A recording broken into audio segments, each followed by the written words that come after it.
de sécurité, la division spéciale de cybersécurité, mon Pape Mahawa Diouf, le responsable politique de APR, dañu ne dafa tuumal waa ASER moo tax le directeur Jean-Michel Sène a jugé nécessaire de lui porter plainte. Serigne lan mooy sa njàngat. Ah mais moo ne daa am détournement diffusion de fausses nouvelles lañ ko moo ne daa am détournement de 37 milliards moo ko wax de parfois man daal dama gëm ni nit booy wax nit day wax dëgg. D'accord. nit day wax lu ko leer man nag xaw ma gars yi lan moo leen dugg ba ñu am fitu di toog itam di wax lu ñu maîtriser wul lu dëgg. Est-ce que c'est pas parce qu'ils sont des opposants? xam nga waaw mais da ngay opposé wu ko dugal sa bopp di wax lu la léegi loolu mooy opposition quoi wax lu la neex après bon buñ la jàppee nga ni c'est parce que c'est liberté d'expression la gars yi bëgg a fànk. nañ waxante dëgg.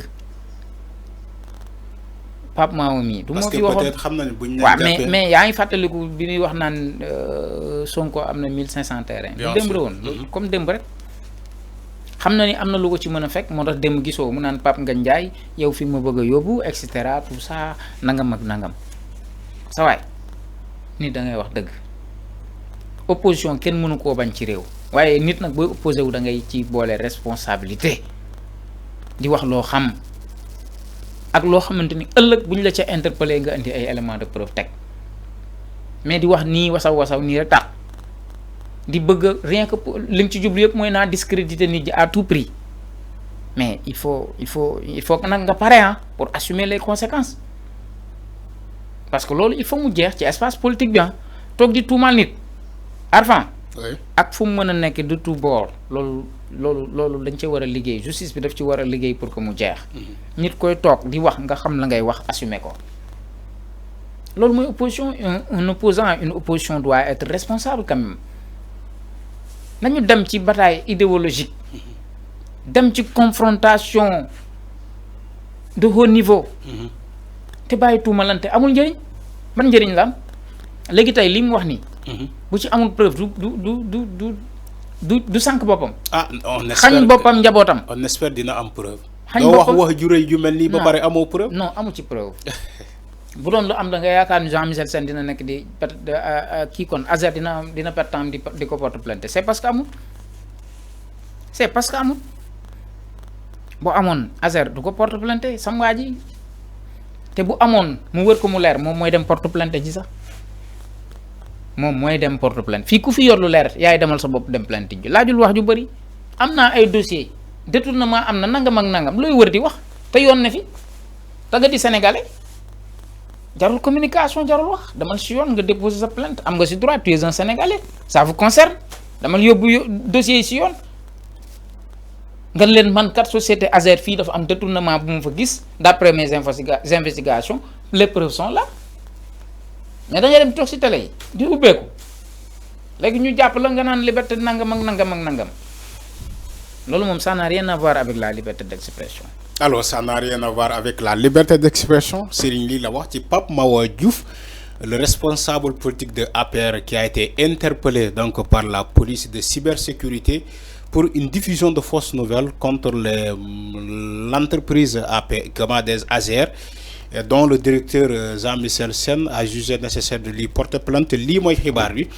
Mais ñun dinañu progresser tuuti Fallou kii Serigne waaw dañuy ñëw ci le dossier majeur Macky Sall répondeur qui répond suite à l'interview accordée à Aziz Rock donc le Marocain il a eu une interview avec Macky Sall taxaw di vider le sac comme on le dit ay yéenekaay yi ñëwaat largement ci les mots de Macky Sall loolu laa bëgg a ñëw Macky Sall d'abord qui déclare Serigne j'avais choisi de ne pas parler des questions du Sénégal mais j'ai été surpris d'entendre le nouveau régime parler de dette cachée alors que la Cour suprême a validé tous les chiffres qui lui ont été présentés depuis le début de mon maïser.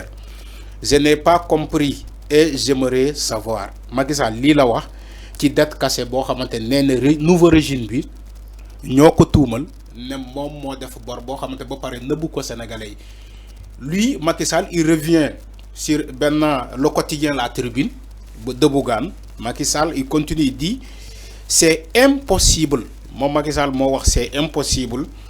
Comment une dette peut être cassée sans que la Cour des comptes, l'Assemblée nationale et comment dirais-je, le ministre des Finances ne soient au courant.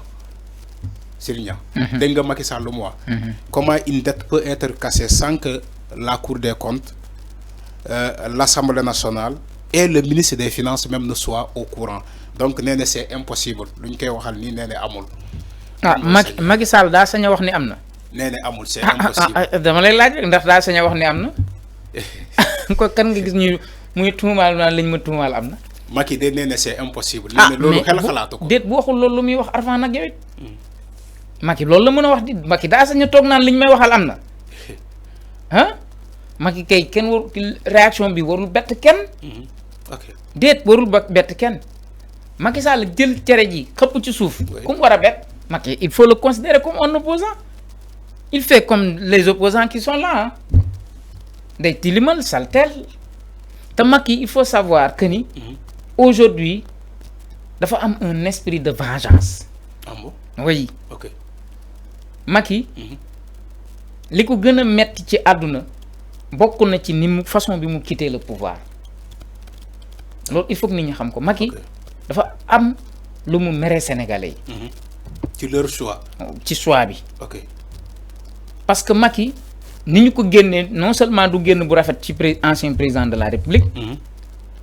du génn bu rafet. parce que la mu bëggoon ak ay objectifs am atteindre ko. moo doon ni am un troisième mandat Macky loolu moo nekkoon ci bopp bi finalement mujj ko réussir Macky day toog xool boo gisee li mu rappelé ci réew mi yëpp ne def na ko fi.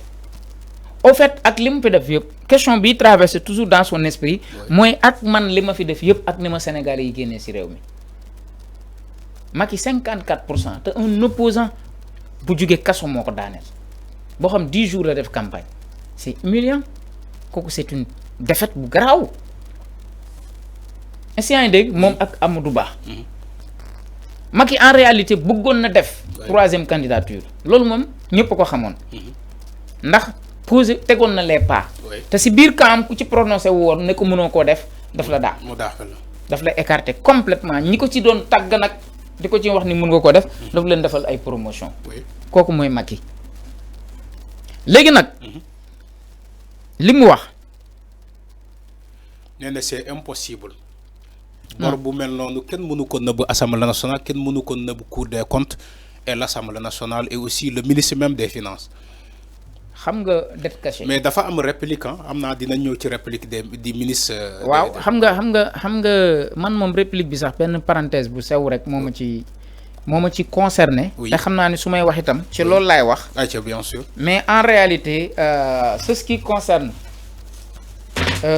Macky Sall par rapport à ça. xam nga réplique bi ministre bi indi mi ngi nii. Arfan lii la ministre bi wax. man nag parenthèse bii rek a ma ci ñor ah. bien sûr. allez-y. parenthèse bii rek a ma ci ñor. oui. parce que fii dañuy Macky Sall se dit sûr de l'impossibilité de dissimuler la dette publique. Une dette publique, on ne peut pas la cacher par définition. En effet, elle suppose un engagement de l'État vis-à-vis du bailleur. C'est un avis de la Cour suprême qui est requis pour chaque convention de dette internationale, affirme l'ancien chef de l'État. Selon lui, la dette extérieure libellée en devises passe par la Banque centrale des États de l'Afrique de l'Ouest, BCEAO, soulignant les mécanismes de contrôle existants. Il faut savoir que la surveillance multinationale est aussi faite sans que moi-même, président de la République, je ne sois informé, sans que la Cour des comptes et l'Assemblée nationale ne soient non plus au courant. Comment cela est possible? Lolo moy li kaddu yi Macky Sall wax. Kon li leer na. Manam moy lola mënta am. Néna mënul am. Té Banque mondiale mënu ko wax, mënu ko banque BCEAO. Xam nga BCEAO mom moy convertir en devise. Wa légui ministre bi tontu bu gatt la tontu. Mu ni ko des paiements effectués directement à l'étranger. Bien sûr. Ne transitent pas par la Banque centrale. La Banque centrale, oui. Faut li leer na. Oui. Mu ni des décaissements effectués sur ressources extérieures délibérément omis dans les déficits rapportés ne sont pas dans la dette comptabilisée non plus. xam nga ñii c'est des gens yoo xamante ni économie lañ jàngi woon xam ko. te boo xoolee li ministre bi wax mu gën a yenu maanaam dette cachée lu am la c'est une réalité. ça dafay am dans certains états. yoo xamante ni dañuy tromper la vigilance de certaines institutions même financières wala institutions internationales. On se souvient le cas du Suisse. Suisse à mon ça passe dans certains états. Beaucoup de pays. Je vous parle en connaissance de cause. Mais boo demee Chine. ci yenn provinces yi. am na ay provinces yoo xamante ni dañ leen daanoon ci ay falsification de données concernant les finances publiques. ci ay dettes cachées day am. tu as vu. léegi nag xam nga lépp alal ci turu sénégalais yi. te alal jooju divulgué woo ko sénégalais yi loolu kay dette cachée la alal joo xamante ni divulgué woo ko sénégalais yi bu dee jaarul assemblée nationale ak fi mu war a jaar mooy nëbb nga ko askan wi alal joo xam bu ñu demee ci loi de finance bi duñ ko fa fekk mais mooy nëbb nga ko askan wi alal jooju c'est-à-dire tey kenn mun la wax fu ñu ko def est-ce que yaa ngi dégg donc kon jàpp naa ni aujourd'hui ce que Macky Sall a dit là véritablement man convaincre ma nag wax dëgg yàlla Arfan. Donc c'est pas convaincant. Non, ce non, qu'il a non, donné économiquement parlant, Ok. convaincre ma. Ok. Convaincre ma. te Macky Sall li mu doon def nag bul fàtte ni am na ay institutions internationales yoo xamante ni ils étaient au courant parce que Macky Sall faisait Oui. leur effort leur affaire. du moins dafa doon defar seen ay affaire est-ce que yaa ngi dégg. Oui. moo tax ñoom ñëpp xamoon nañ ko de parce que même ñi fi nekkoon dans l'opposition depuis 2018 ils dénonçaient ces pratiques là depuis 2018 à l'Assemblée nationale Ousmane Sonko dénonçait ces pratiques waxoon na ko bu yàgg kon c'est des choses te boo xoolee kii bi mi ngi commencé entre 2019 ba mooy données yi ñu wax ni données des finances publiques yi nga xamante ni wax nañ ni dañ ko falsifier et cetera rapport bi mi ngi tudd 2019 ba 2024. 2024 tu as vu kon nag jàpp naa ni Arfan ce que Macky a dit loolu moom la concerné parce que c'est un opposant politique. Les Échos dafa bind ni que Macky démonte les accusations point par point. Les Échos moo bind loolu. non démonté wul dara Macky démonté wul dara Macky Sall n'a rien démonté waaw en tout cas daal ce qui est sûr et certain. li autorités yi wax kenn dindeegu ko même FMI. bi nga xam ñoom ñëpp ci ay caaxaan ak tappale rek lañ ne wekkeeguñ ko. Surtout moom Abdourahmane Sarr le ministre mu ngi joxe rendez-vous la décision des FMI le Fonds monétaire international lors de de son conseil d'administration nee na lépp dina leer ci kanam moom Abdourahmane Sarr. waaw mais xam nga leer gi dafay bëgg a yàgg nag. waaye FMI tamit il faut ñu wax leen nag bu ñu fontoo tamit. ñoom tamit ñuuluñu weexuñu nag Arfan ñuuluñu weexuñu samwaaj yi dañu waxante dëgg nag. FMI waaye xoolal 1 an et quelque. nañ ko xaar rek.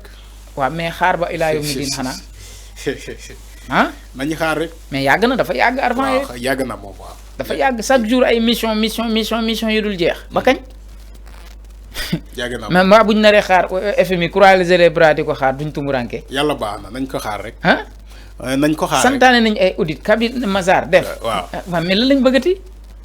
mission d'audit yi mu ngi bëgg a bari ñu ne conseil d'administration bi la ñuy xaar. mais parce que conseil d'administration bu FMI mooy décider. parce que biñ fi njëkkee ñëw lañ wax ni bu fekkee ne lii am na c'est le conseil d'administration qui va décider. pour xool c'est-à-dire parce que day am ay modalités yu taxaw xam nga bu dee bu dee falsification bi am na. normalement Sénégal dafay am ñaari possibilité soit day fay intégralement wala mu am ay moratoire loolu nag c'est le conseil d'administration du Fonds monétaire international qui va décider ci nan la ñuy régler loolu. tu as vu. oui. parce que kiñ ne def la tromper ba jël ci yow koppar. ah loolu rëy na de Arfan. comme nee nga yow yaay sang bi kay nee nga ñu xaar nañ xaar rek. alors ci biir jotaay boobu aussi Macky Sall wax na ci leneen Serigne ci les émeutes de mars 2021 jàpp 2023 nee na il assume nee na il y a un groupe qui est sorti de nulle part qui voulait déstabiliser le pays l'État est resté fort. Macky Sall, lui, il a pris ses responsabilités et l'État est allé pour réglementer l'ordre. Mais Macky Sall, il assume de ce qui s'est passé, Serigne. Ah, mais vous faites qu'il un groupe. Là où les Sénégalais cherchaient le coupable, Macky, il a dit, lui, il assume. Non, vous savez, ñaari mbir dafa am. C'est-à-dire, vous faites que vous avez pour déstabiliser ce pays. Nga fexé bañ japp leen nga ni ñoo jappon nañ leen wa mais dañu xey bayyi leen ku bëgg déstabiliser réew mi nan ngay xeyé diko japp ba paré diko bayyi wat kon kay koku bu ko force occulte no koku no koy bayé ku bëgg déstabiliser réew mi di nga ko japp ba paré diko bayyi wat ndax loi d'amnistie tiaxan ku bëgg déstabiliser un pays dañu waxante deug way c'est pas cohérent quand même ce qu'il a dit c'est pas cohérent ce qu'il a dit. Ce qui s'est passé au Sénégal pendant cette période-là, nous n'avons pas fait. On a vu des gens qui ont une auto-administration, nous avons dopé à nervi qui est ci siège APR. Il a dit, il assume. Il assume. Oui, c'est ça que Macky Sall a dit. Maintenant, c'est aux nouvelles autorités de prendre. Il dit, j'assume ce qui s'est passé. Oui, j'ai vu. Maintenant, c'est aux nouvelles autorités de prendre les responsabilités. Parce que li fi xewon dafa wara leer de lolu mom bis bu leerut jappal ni ñi ci faatu sen bammel mom du yaatu mukk tay te japp naan tay lenn rek lañ leen mënal mën nañ rendre hommage liñ leen mëna rendre hommage moy justice fataliku li fi xewon ñu atté ko mu leer ku ci nek sa degré de responsabilité nga jël ko ba mot sak. Kon nak paré na pour assumer aussi, il faut que les autorités aussi en retour prennent leurs responsabilités. Jël affaire yi à bras le corps. Tu as vu? Oui. Heure bi dama né le dossier waron na yëkëteku ci mbir yi enquête yu sérieuse waron na am. Yu leer parce que dafa am ci arfan lo xamanteni soxlawul ñuy wëri ay preuves ndax preuves yi déjà daf ci né ba paré. Les preuves sont déjà là.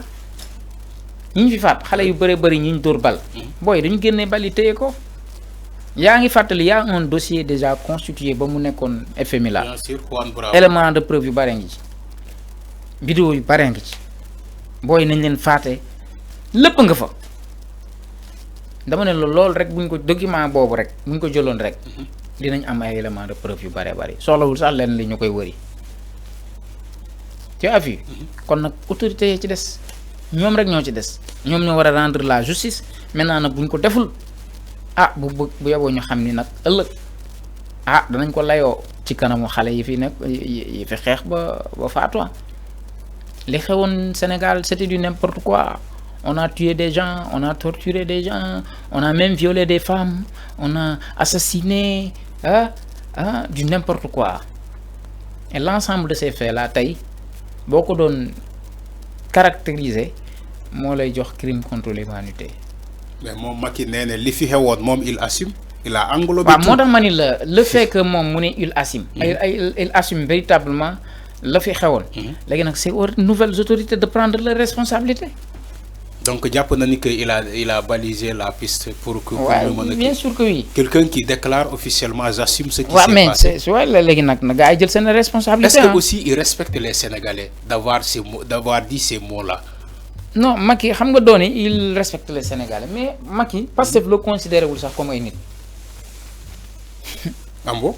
Macky. Mais surtout aussi qui que interviewé aussi mom Aziz Rock mom tamit néné mom demandé wul pardon aux Sénégalais, il assume mom tamit qui ko interviewé, il déclare ceci je ne demande pas pardon, je savais que c'était un risque.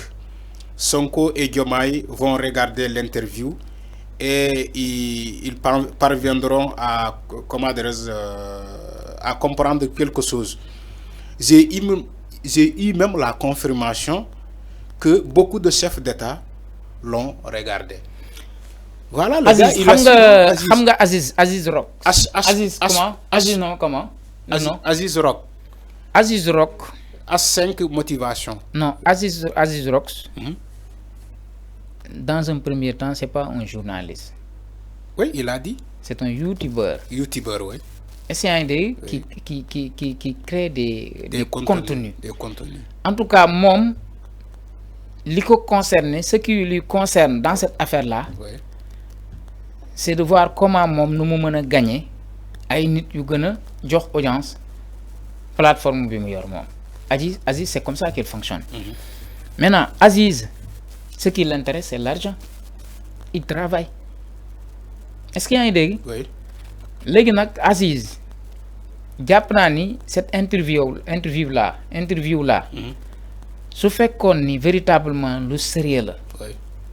Macky Sall allait véritablement rencontrer un journaliste beaucoup plus véritablement correct que Aziz. Mais est-ce que Jack nga ni bëri li ñuy wax ni que ce Aziz là a été envoyé par quelqu'un, voilà, il a été payé pour faire ça? Non, Aziz. Est-ce que voilà Macky Sall ñoo def complot ñu def interview? Je ne veux pas donner d'importance à Aziz vraiment parce que ñun nak des fois ñoy defal buzz nit ci suñu réew. néna xaar ma ñew dama né Aziz barki Debbo Ndiaye Aziz mi tag na fi Sonko ak Diomaye mi. Bien sûr. Du gis nga loola. Bien sûr, gis naa ko. Waaw léegi kon man ban crédit laa koy jox barki Debbo Ndiaye tagg nga fi Diomaye ak Sonko nii. Waaw. Di wax seeni valeur. Oui. Tey nga ñëw bëgg leen xarab. Nee na ñoom la bëggoon ñu seetaan interview bi. Te waaw seetaan nañu ko. ba pare dinañ ci am xaw ma nag. Dinañ ci mais léegi man Aziz moom wax dëgg yàlla Arfan. Man Aziz moom même ses manières sax man daal neexuma daal ci journal ci koo xamante da nga posé di interroger un ancien président de la République. Il a fait chanter Macky Sall là où quelqu'un n'ose pas le faire. Il a fait dire des choses à Macky Sall yoo xamante sénégalais sax musuñu ko gis ci Macky Sall te xaaruñu ko. kon xamul Sénégal Macky Sall taxaw fii fecc wayandoo fekk Youssou Ndour. waaw waa ji dafa mel ni mu ngi. Youssou Ndour wayandoo fii Youssou Ndour wayloo fi Macky Sall. waaw je me rappelle Macky poojoo na fi. door fi ay pooj yu garaaw. il est fou Sall ngaari lam tooro pour génn. waaw loolu day dara ci Macky toog fii Saint-Louis fii door ay poojam yu dar wëndeelu.